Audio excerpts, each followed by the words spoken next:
Most of your survival prep is wrong, not incomplete, wrong. Veterans who've operated on 3 continents keep trying to tell you, nobody listens. One of these myths could get you killed in the first 72 hours, and it's the one every prepper form swears by. 5 myths, 5 corrections. Every fix costs under $40 or costs nothing at all. This is what trained people actually carry, and by the end of this video, you'll know exactly why your garage full of gear is working against you. Myth 1. Water hoarding. You know the image. A garage wall lined with plastic jugs. Looks prepared, looks responsible. Here's the problem. Water weighs 8.34 pounds per gallon. A 2-week supply for a family of 4 is over 460 pounds of dead weight. That does not move with you. It sits there until you abandon it. Military doctrine is clear on this. Resupply capability always outranks static reserves. No plan survives contact with movement.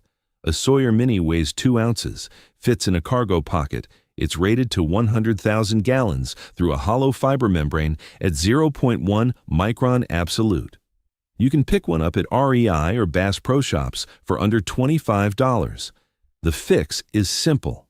Keep 72 hours of stored water. Pair it with filtration. That's the actual standard, not a warehouse of jugs you can't carry. Myth 2. Pay attention to this one. Every forum post says the same thing. Ration immediately. Cut your intake. Stretch your supplies. Army Ranger School data says the opposite. Cognitive function drops roughly 25% after just 24 hours of caloric restriction.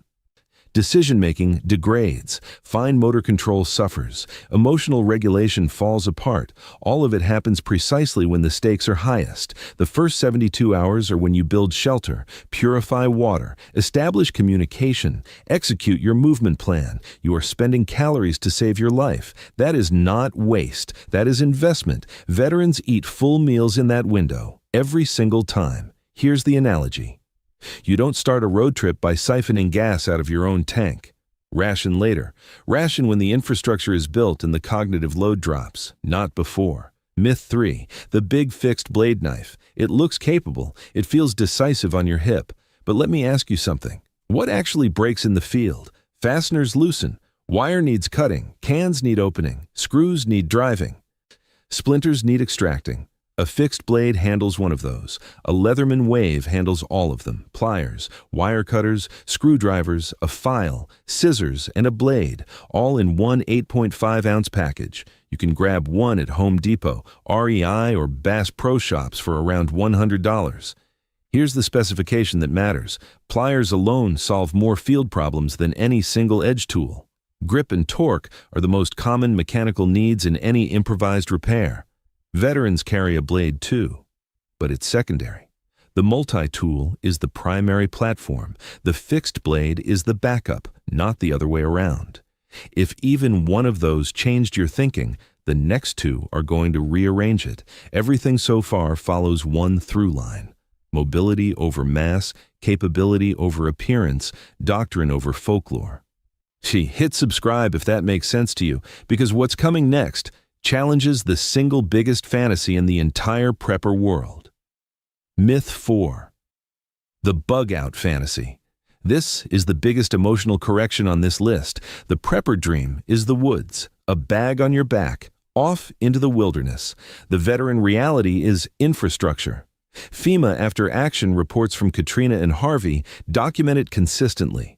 Evacuees who fled into rural areas without pre-positioned resupply experienced worse outcomes. Worse than residents who sheltered in damaged urban zones. Those residents had access to aid distribution, neighbor networks, communication grids. The military moves toward logistics, not away from it. The actionable fix is a 72-hour sustainment kit staged at your home. Water, filtration, food, first aid, a radio. Charging capability. Not a wilderness bag. Compare them side by side. The fantasy bug-out bag is heavy, expensive, and assumes wilderness skill you probably don't have. The home kit is lighter, cheaper, and assumes reality. One of those keeps you alive. The other makes you feel alive. There's a difference. Myth 5. Night vision gear. This is where most people waste the most money. Consumer night vision runs $400 to $3,000. Most units are Gen 1 garbage that washes out under ambient light. Meanwhile, a red lens headlamp from Harbor Freight or Dollar Tree costs $4. $4. And it leverages a principle the Navy has used for decades. Red wavelengths do not reset scotopic vision. That's your rod cell night vision. The human eye takes roughly 30 minutes to fully dark adapt. One burst of white light zeroes that clock completely. You start over. Red light lets you read, navigate, and work without sacrificing your biological night capability. This is why every ship, bridge, and tactical operations center runs red lighting after dark. Here's the science. Rod cells hit peak sensitivity around 498 nanometers. Red light at 620 plus nanometers falls completely outside that activation range. A $4 headlamp using basic physiology outperforms a $500 optic. That is doctrine, not opinion. Let's run through all 5. Stop hoarding water you can't move. Get a Sawyer Mini for $25. Stop rationing when your brain needs fuel the most. Eat full meals in the first 72 hours. Stop worshiping the fixed blade. Get a Leatherman wave and make the knife your backup. Stop fantasizing about the woods. Stage a 72-hour kit at home where the infrastructure actually is. Stop dumping hundreds on night vision. Get a $4 red lens headlamp and let your biology do the work. The through line is the same every time. Trained people prioritize capability over accumulation, mobility over mass, biology over technology. Every correction in this video is available at stores you already shop at for prices that are trivial. You didn't need a bigger budget, you needed better doctrine. Now you have it. Next video, we're covering the 72-hour kit build, piece by piece, with exact specifications. You'll want to see that one.